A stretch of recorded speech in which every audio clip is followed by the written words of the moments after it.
평범하기 그지없는 도심의 한 거리. SCP라 불리는 변칙적 능력을 가진 존재들이 세계 곳곳에 존재함에도 이 같은 평화로운 일상이 유지될 수 있는 것은 단연 SCP 재단의 숨은 노력 덕분이랍니다. 네, 승질 들어온 도마뱀부터 유난히 부끄러움이 많은 빡빡이, 그리고 유난히 관심을 갈구하는 인상까지 하나라도 세상에 풀려났다가는 대참사가 발생할 게 뻔한 녀석들을 다양한 방법으로 수년째 안전하게 지키고 있는 재단인데요. 하지만 그 재단조차도 막지 못한, 조금 더 정확히는 막을 엄두도 못 낸 대재앙이 시작되려 하고 있었답니다. 그 어떤 재앙보다도 빠르고 잔혹한 재앙이 말이죠. 며칠 뒤, 평소와 다를 바 없는 햇살이 내리쬐던 그날, 재앙은 전 세계에서 동시에 일어나기 시작했답니다. 갑자기 모든 생명체가 녹아내리는 현상이 관찰된 것, 식물부터 동물, 그리고 인간들까지 예외 없이 흡사 밀랍이 녹아내리듯 서서히 액체화되어 가기 시작했지만 문제는 도무지 원인조차 파악할 수 없었다는 것인데요. 처음만 해도 원인 파악 및 현장 수습을 위해 빠르게 요원들을 파견한 재단이지만 어째서인지 현장에 출동한 재단 요원들조차 동일한 액체화 현상을 겪기 시작하면서 사태의 심각성은 갈수록 심해져 갔답니다. 네, 최우선 과제는 현 상황의 원인을 파악하는 것. 박사들은 피해자 대부분이 외부에 있던 사람들이며 건물이나 집안에 있던 사람들은 대개 피해를 입지 않았다는 점에 주목해 연구를 진행했고, 실험을 통해 외부로 나가는 순간 변화가 시작된다는 것을 확인. 놀랍게도 그 원인이 태양광이라는 충격적인 사실을 알아내는데요. 특히 액체화는 자외선 영역이 아닌 가시광선 영역에 노출되는 것과 관련이 있는 탓에 달빛에 노출되는 건 역시 안전하지 않았던 것이랍니다.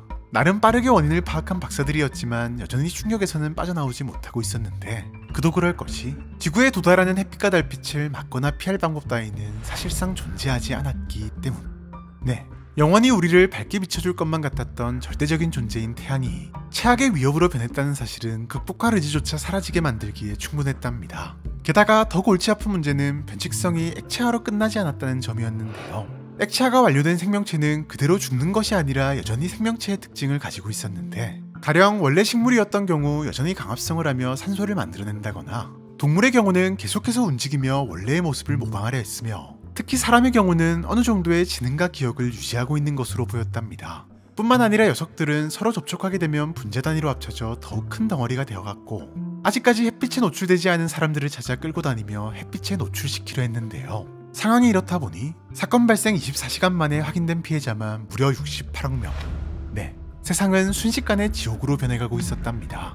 심지어 이런 혼란을 틈타 재단 곳곳에서는 탈주 사건이 발생하기도 했는데, 액체화는 SCP 역시 피해갈 수 없었던 것은 물론 액체화가 되면서 기존의 변칙성 역시 사라진 덕분에 녀석들이 밖에서 함께 날뛰는 일이 없어진 것은 천만다행이었지만, 이는 반대로 SCP를 이로운 방향으로 사용하는 것도 힘들다는 의미. 요원들에게는 액체화된 상태로 기지를 쳐들어오는 녀석들을 막아내는 것조차도 벅찬 일이었으니, 대재앙이 발생하고 며칠이 지났지만 여전히 세상은 지옥의 모습에서 벗어나지 못하고 있었는데요. 박사들조차 수차례 충돌을 겪는 과정에서 녀석들의 움직임을 봉쇄하는데 그나마 도전성 무기나 빙결탄 정도가 효과적이라는 사실과 소량은 섭취해도 괜찮다는 사실 등 몇 가지 정보를 알아냈을 뿐, 그 누구도 이 사태를 해결할 수 있는 근본적인 해결책을 제시하지는 못했기 때문이랍니다. 결국 재단은 태양을 SCP-001로, 액체화된 개체들을 001-A로 지정했고 001에 아폴리온 등급을 부여했는데요. 이는 재단이 공식적으로 격리가 불가능하다는 현실을 인정했다는 의미였고, 동시에 재단 기지 전체에 하나의 명령이 떨어진답니다. 바로 수단과 방법을 가리지 않고 제19기지로 모여 지구를 벗어나 다른 우주를 식민지화하는 방법을 연구하는데 모든 것을 쏟아부을 것. 네, 지구를 버리는 것만이 인류를 구할 유일한 방법이라 판단한 것인데요. 하지만 그것조차도 쉬운 일은 아니었답니다. 제46기지의 한 사무실에 갇혀있는 로건 박사 역시 지시에 따라 제19기지로 이동하려 했지만 순식간에 기지를 습격한 다시 A 개체들에 의해 약혼자를 포함한 동료들과 뿔뿔이 흩어지게 되었고, 그마저도 얼마 전 지하 통로를 이용해 도망치려다 다시 A를 만나면서 모두 잃고 말았는데요. 겨우겨우 혼자 살아남은 로건은 탈출만을 생각하며 어떻게든 살아남으려 했지만 충격적인 일은 끊이질 않고 일어났답니다. 갑자기 과거 동료들과 연락에 사용했던 무전기가 지지직거리더니 약혼자 아리의 목소리가 들려오기 시작한 것. 네, 분명 눈앞에서 다시 A에게 흡수당한 그녀의 목소리가 말이죠. 로건은 순간 기적이 일어난 것이라 생각하기도 했지만 곧이어 들려오는 목소리에 온몸의 소름이 쫙 돋고 마는데요. 아리의 목소리에 그 괴물들이 냈던 기분 나쁜 꾸르륵 소리가 섞여 있었기 때문이랍니다. 그녀는 계속해서 로건과의 추억을 말하며 자신을 위해 숨지 말아줄 것을 요청했지만 말을 하면 할수록 로건은 확신할 수 있었으니 이 목소리는 절대 자신이 알던 그녀가 아니라는 것을 말이죠.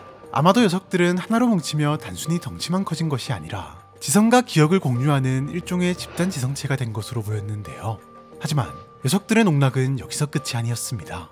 녀석들은 어떻게 한 것인지 귀신의 데이터베이스에 있는 001 문서를 마음대로 수정했고, 곧이어 마치 로건에게 네가 어디에 있는지 안다는 것 마냥 그의 뒷모습이 찍힌 카메라 영상을 모니터에 떡하니 띄웠는데요. 순간 깜짝 놀란 로건은 뒤쪽을 향해 가지고 있던 총을 격하게 쐈댔지만 그곳엔 아무것도 존재하지 않았고, 잠시 후 무언가가 철벅거리는 소리를 내며 복도를 통해 다가오는 소리가 들려오기 시작했답니다. 기분 나쁜 소리는 점점 더 가까워졌고, 하는 소리와 함께 단단히 막아뒀던 문이 부서지며 거대한 덩어리가 모습을 드러냈는데요. 녀석들은 순식간에 로건을 낚아채더니 밖으로 이동하기 시작했고, 저 멀리서 비춰오는 햇빛을 본 로건은 체감한 듯 두 눈을 질끈 감았다고 하네요.